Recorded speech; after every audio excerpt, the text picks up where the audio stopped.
LP2 assignment. This is on formulation, implementation, and termination of policy through stakeholders, policy institutes, as well as legislative, executive, and judicial branches of government.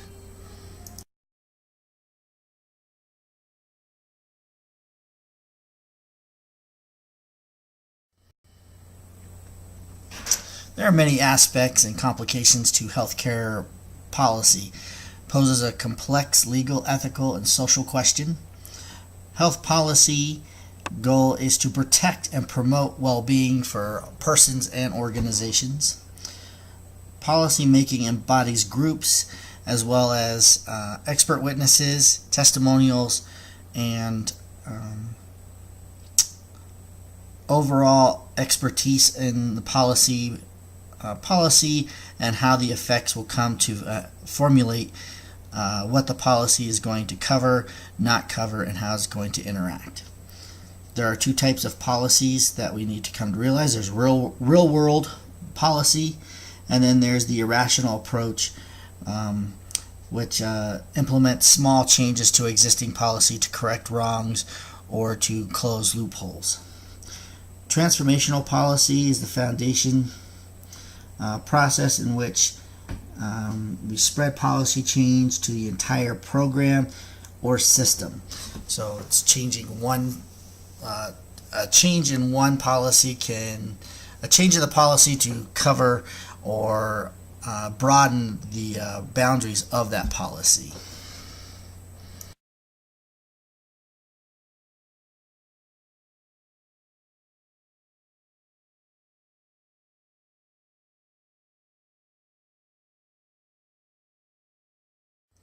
Legislation impact is legislation is more suited for policy development, impartial and publicly accountable, collects information from wide varieties of people as well as organizations to determine what the policy should contain in it, and mandated to protect and promote health of the public and well-being. The executive branch is more objective and accountable. Free to divert from political policy or positionings. Agencies concerned with health and social policy are more impactful in this branch. Comprehensive assessment of the healthcare policy. So they may have something. What they're trying to say here is they might try doing something simple, but it's going to turn into something more comprehensive as it gets broken down. And more detail in the executive side of all this. The judicial side of the implementation, impact, or formulation of the healthcare policy this is less of an ideal era forum or to develop policy. This is more listing the factual testimonials or policy institutes, stakeholders, and that sort to come to a consensus that is legally bound. The judges that are assigned to this, to the judicial area, are non-publicly accountable. They have more of a public view because they are politically assigned or nominated by political parties. They are there for a long time, so their political views will last a while, so that's why it's not a good place to have policy formed here as well.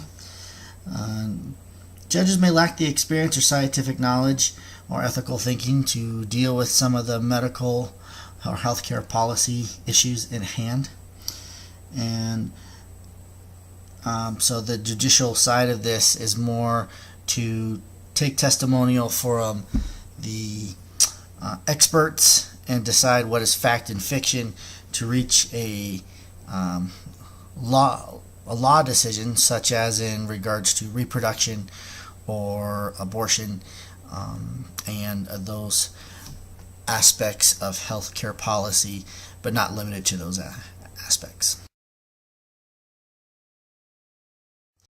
This is just a slide I really liked in our textbook that kind of shows you the branches of government and the potential stakeholders involved in regards to those branches of government and how they sit. I thought it was interesting to see how far-reaching and how dynamic this is in regards to the branches of government. But this still doesn't cover it all. This is just on the federal level. It goes much beyond this as regards to the state level. It's important that we note that what policy institutes are, as well as stakeholders. Stakeholders are a wide variety of people. It comes from patients, providers, and payers. This can include everyone and anyone involved in any one of those categories. Policy institutes are organizations help developing as well a variety of policy and activities.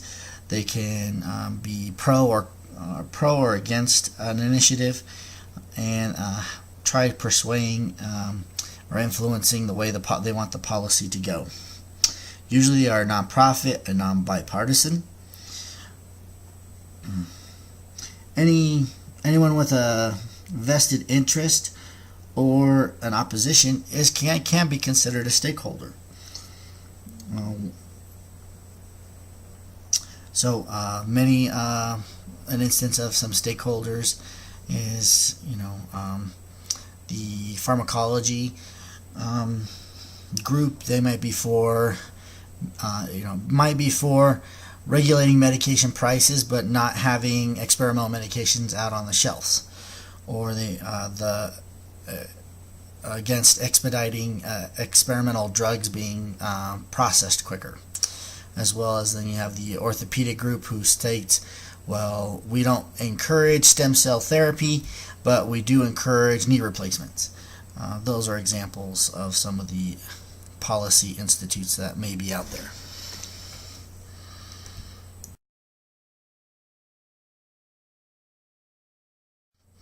When it comes to implementation of policy, there's a little bit of a checks and balance in place thanks to the Legislation Recognition Act of 1946.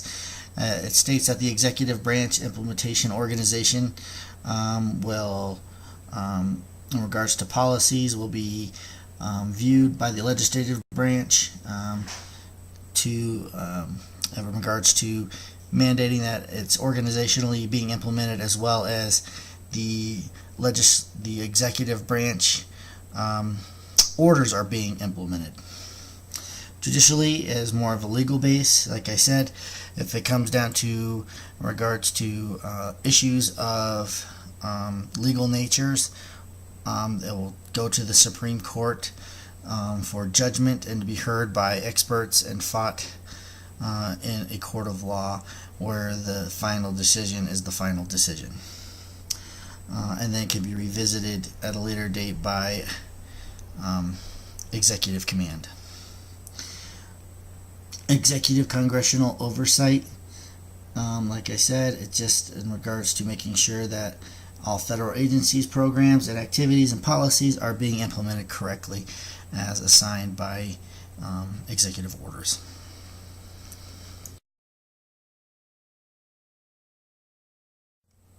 Modification of a policy is usually done to either close a loophole or correct an imperfection in the policy.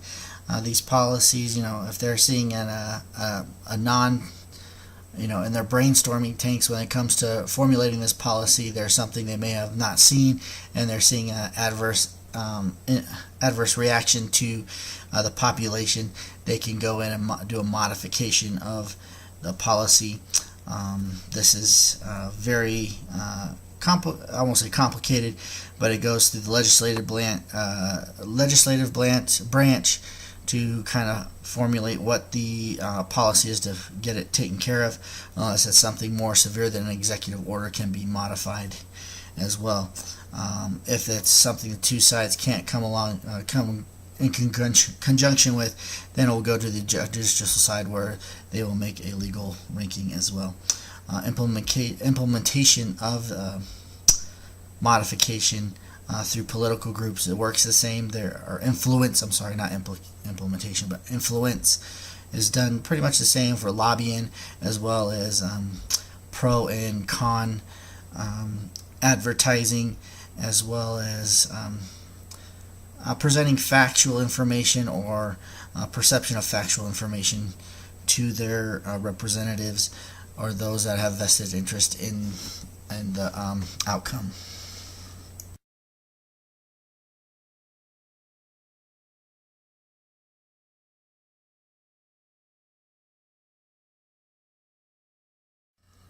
Potential future terminations is something that is done. For example, one of President Trump's key initiatives was repeal and replace of Obamacare. That is something that's easier said than done, but because you really got to look at the far-reaching effects of termination of a policy. So in that case, there's been a modification to the current policy, but has not been repealed or replaced. It is a political tactic to catch opponents off guard. Needs to be evaluated and measured for the potential people that it affects. It sounds all good, but if it's going to create a bigger problem than what the policy has, then it should be reevaluated. Can be upheld in judicial branches, and legislation needs to vote to make it happen, and executive power to nominate. Again, with all this, there are outside influences that help make terminations as well as implementation happen. In conclusion, it is clear to see that their political site of checks and balances is kind of in place in regards to not just one branch has the power over the other. There has to be somewhat of a consensus to get a law passed or policy passed in place.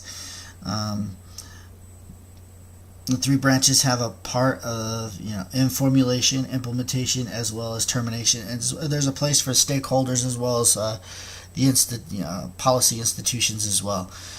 They can really gain momentum or help sway momentum for a policy that they want to get passed or done. It is clear to see that, though, it is politically driven, as the effects I don't think are more than 4 to 8 years in regards to what they are politically trying to do. I think that was one of the problems with Obamacare.